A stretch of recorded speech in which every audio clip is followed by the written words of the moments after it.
Divine Ascension. The Karathi invasion fleet darkened Earth's skies on a quiet Tuesday morning. Their ships, elegant crystalline structures that seemed to defy physics, cast prismatic shadows across every major city on the planet. Admiral Sarah Chen watched from the UN Defense Command as the first transmission came through. "Your species has been judged and found wanting." The alien's voice resonated with an almost musical quality. "We are the chosen of the Divine Empress. Surrender now, and your deaths will be swift." Humanity's response was predictable, a barrage of nuclear weapons that should have ended the invasion before it began. But as the missiles approached the Karathi ships, something impossible happened. A golden light emanated from each vessel, and the nuclear warheads simply ceased to exist. "Primitive weapons cannot harm those blessed by divine power," the alien voice mocked. "Your resistance only proves your unworthiness." The next 6 months were a nightmare of systematic destruction. The Karathi ground forces were unlike anything in humanity's military doctrine. Their soldiers, tall reptilians with iridescent scales, seemed to possess abilities that defied natural law. They could heal from mortal wounds, enhance their physical capabilities beyond reason, and some even demonstrated limited control over fundamental forces like gravity and electricity.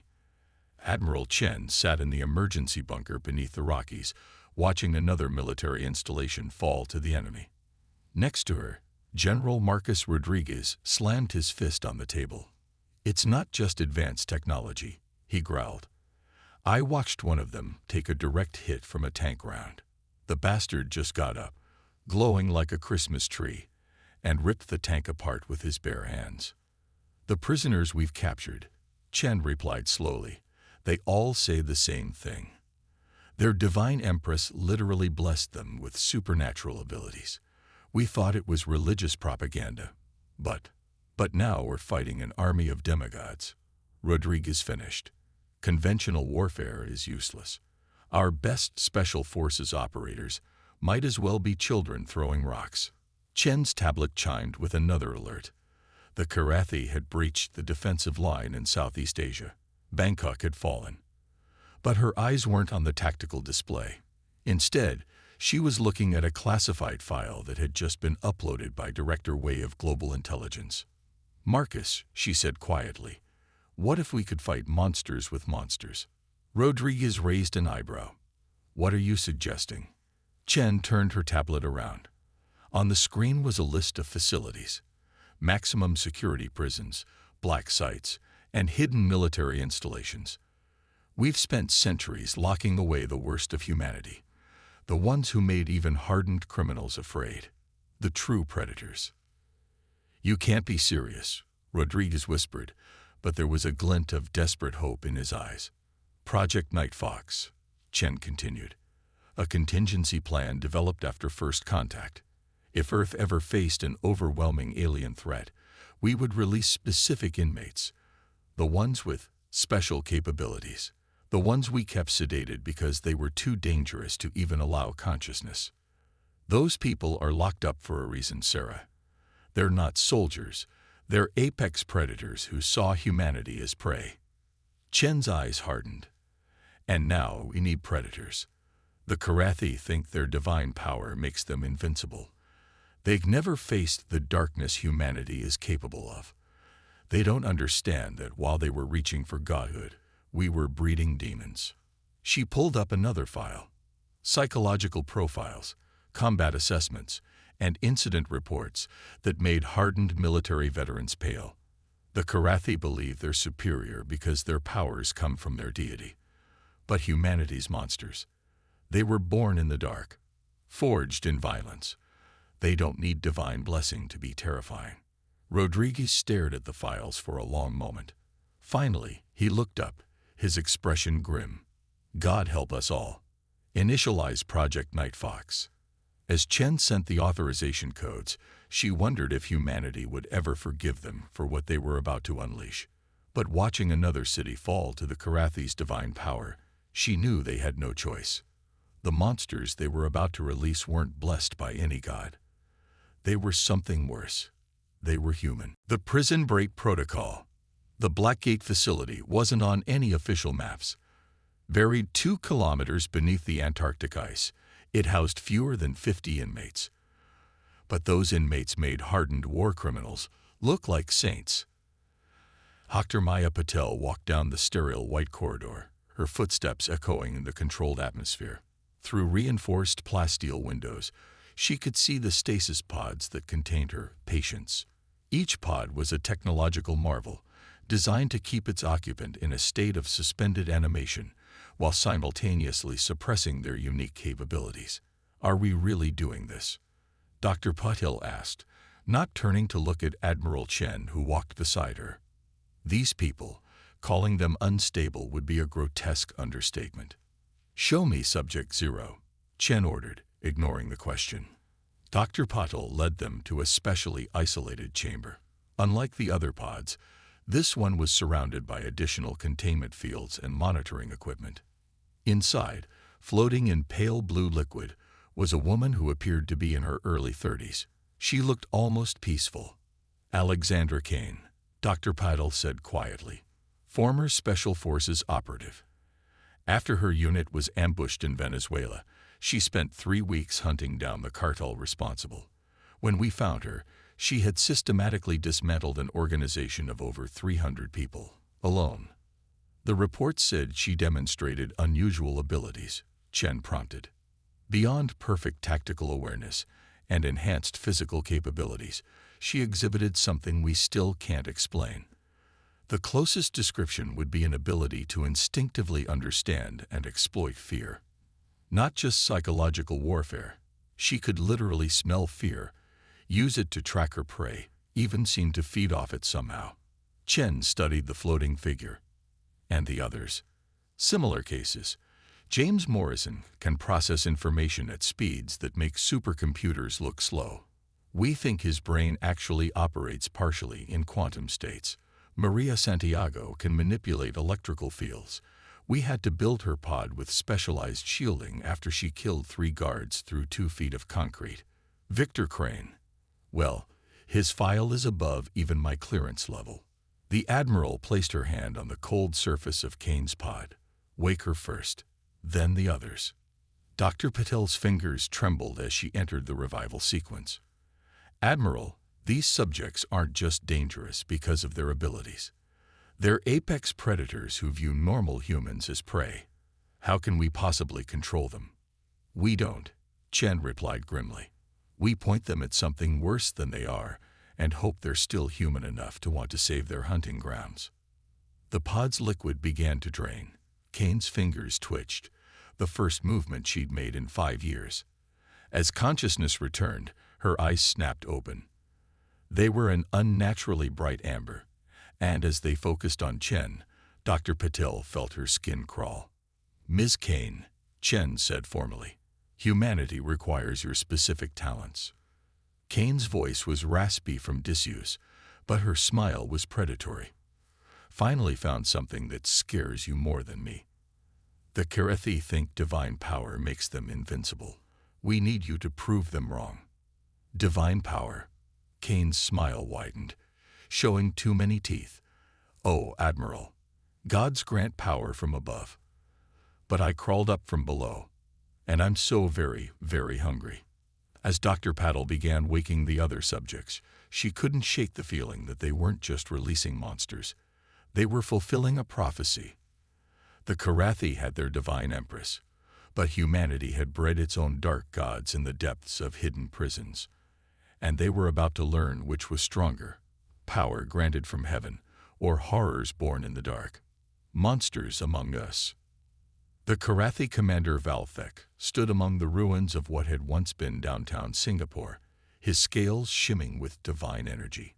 His forces had cornered a group of human resistance fighters in a collapsed shopping complex. Victory was assured. It always was when one fought with divine blessing. "Forward," he commanded his troops. "Let them witness the power of thee." The scream cut through the air like a razor. One of his rear guards suddenly vanished into the shadows of a destroyed building. There was no weapons fire, no explosion, just the wet sound of tearing flesh and a horrifying silence. Valthek raised his hand, divine energy coursing through him. "Show yourself." "Already have." The voice came from everywhere and nowhere. "You smell different from human prey. Stronger. But fear always smells the same." 3 more of his soldiers disappeared in rapid succession. The divine energy coursing through his troops flared defensively, but it didn't matter. Whatever was hunting them wasn't attacking their bodies. It was attacking the primal part of their brains that remembered being prey. A figure stepped out of the shadows. Human female, wearing simple black combat gear. Her eyes glowed an unnatural amber in the dim light. Valthek felt something he hadn't experienced since receiving the Divine Empress's blessing. Fear. Alexandra Kane. She introduced herself with a predatory smile. "Humanity's reply to your divine intervention." Valthek unleashed a blast of holy energy that could vaporize tanks. Kane simply wasn't there when it landed. She moved like water, like shadow, like every nightmare that had ever hunted in the dark. "Fascinating," she said, suddenly behind him. "Your power comes from faith, from devotion. But mine comes from the void where faith goes to die." Across the city, similar scenes played out. James Morrison's enhanced cognitive abilities let him predict and counter divine powers before they were even used. Maria Santiago turned the Karathi's energy manipulation against them, creating storms of electrical death that consumed whole squadrons. And Victor Crane. The reports of what Victor Crane did were sealed and burned. Admiral Chen watched the tactical displays as the tide began to turn. The Karathi's divine power made them mighty, but humanity's weapons were forged in darker fires. Where the aliens brought the light of their goddess, humanity's monsters brought primordial darkness that devoured light itself. "Status report," she commanded. General Rodriguez's voice was shaky. "Singapore is liberated. Casualty rates among the Karathi forces are total.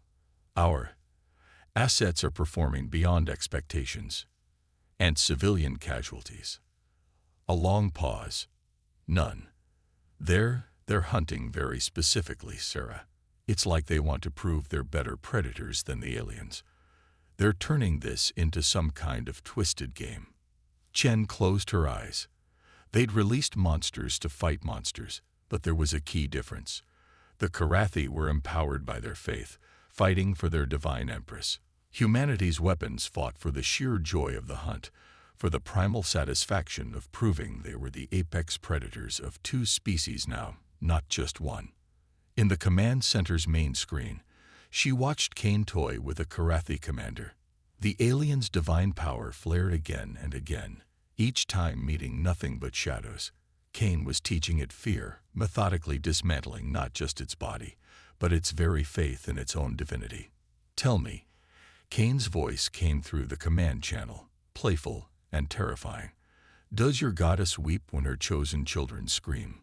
The Karathi were learning a harsh lesson. Divine power might come from above, but true horror crawls up from below. And humanity's monsters have been crawling up for a very, very long time. Gods and devils. The Divine Empress herself had arrived in Earth's orbit. Her vessel dwarfed the others, a cathedral of crystalline perfection that turned sunlight into auroras. Her voice, when it came, resonated in every human mind on the planet. "You dare corrupt the natural order," she broadcast. "You unleash abominations against my chosen warriors. This heresy will not stand." In the Antarctic Command Center, Admiral Chen watched as the massive ship descended through the atmosphere. Next to her, Alexandra Kane laughed softly. "She's afraid," Kane said, amber eyes gleaming. "She's never encountered anything her divinity couldn't overwhelm. Now she faces predators who evolved in darkness her light can't touch." The Divine Empress's ship landed in the Australian outback, scorching miles of red earth into glass. From its depths emerged the Empress herself, a being of pure light and crystalline armor, towering 3 times the height of a human. "Your weapons are effective," Chen admitted to Kane. "But that's a goddess up there. Actually divine power, not just blessed warriors." Cain's smile showed too many teeth. Gods need faith to exist. We just need prey. She turned to the other released inmates. Time to hunt divinity itself. The confrontation that followed would be spoken of in whispers for generations to come. The Divine Empress wielded powers that could reshape reality, but she fought against monsters who thrived in the places where reality broke down. James Morrison's quantum-enhanced mind calculated probabilities faster than divine prophecy. Maria Santiago turned the Empress's own energy against her, creating feedback loops that made divine lightning strike its own source. Victor Crane simply walked through her strongest attacks as if they were gentle rain. And Cain taught a goddess how to feel fear. Impossible. The Empress thundered as another attack passed harmlessly through Cain's shadow form. I am divine. I am power incarnate. Your prey, Cain replied simply. You just never met a predator before. The battle raged for hours. Divine power clashed with primal darkness. Heaven's light met abyssal shadow. But slowly, inevitably, the truth became clear. Divinity could be wounded. Gods could bleed. Why? The Empress demanded as she fell to one knee, her perfect form cracking. Why do you not break before divine might? Cain knelt before the fallen deity, her voice almost gentle. Because we're human. We didn't evolve to be mighty. We evolved to kill things that were mighty. Everything that made your species reach for godhood, we turned into weapons. You became divine. We became monsters. The Empress's light began to flicker. You are darkness itself. No, Cain smiled. We're human. That's so much worse. As the Divine Empress's form began to collapse, her remaining forces across Earth felt their powers fade. Humanity had not just defeated an alien invasion. They had wounded divinity itself. In the command center, Chen watched the aftermath unfold. Was it worth it? She whispered. Unleashing you. All of you. Cain turned those predators' eyes on her. We saved humanity. The fact that you fear the price. That's why we're still human. Admiral, even monsters like us. But as Chen looked at the tactical displays, showing the Karathi forces in full retreat, she wondered, what happens to monsters when there's no more prey to hunt? The price of victory. 1 month after the Divine Empress fell, Admiral Chen stood before the United Earth Council. The victory celebration had lasted weeks, but now came the reckoning. You're telling us you can't find them. The Russian representative's voice was sharp with fear. Any of them. Chen's voice remained steady. The subjects of Project Night Fox disappeared 3 days after the Karathi retreat. Dr. Patel's containment facilities were found. Empty. The chamber erupted in panic. These were people who knew exactly what humanity had unleashed to win the war. The idea that these beings were now free, unchained, walking among regular humans. They're still out there, Chen continued once the noise died down. We get reports when human trafficking rings mysteriously disappear. When warlords are found in their compounds, their faces frozen in terror. When corrupt officials simply vanish. They're hunting humans now. The Chinese representative's face had gone pale. No, Chen corrected. They're hunting predators. Just a different kind. Surveillance footage began playing on the chamber's main screen. Alexandra Cain, walking out of a burning compound in Somalia. Behind her, dozens of freed children were being led to safety by aid workers.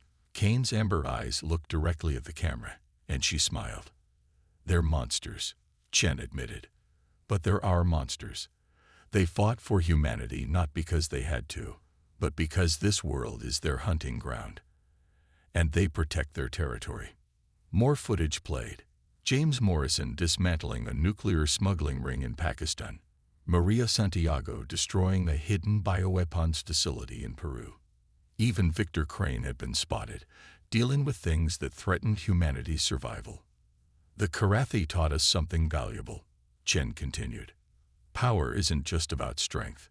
It's about what drives that strength. They had divine blessing. But humanity, We have darkness that devours divine light. We have monsters that hunt gods. And sometimes that's exactly what we need. A last piece of footage played. Cain standing in the Australian outback at the crater where the Divine Empress fell. She looked up at the stars and smiled that predator smile. We won't try to contain them again, Chen concluded. We can't, but they've chosen their own purpose. They're humanity's dark guardians now, the monsters that hunt other monsters. The council chamber was silent for a long moment. Finally, the Secretary General spoke. And if they ever turn against humanity? Chen's expression was grim. Then we'll do what humanity has always done. We'll evolve new monsters to hunt them. It's what we do. It's who we are. In the years that followed, humanity rebuilt. The Karathi never returned.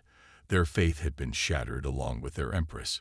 But on dark nights, in places where evil gathered, predators still stalked the shadows. They weren't heroes. They weren't soldiers. They were the darkness humanity had bred in its depths, now given purpose.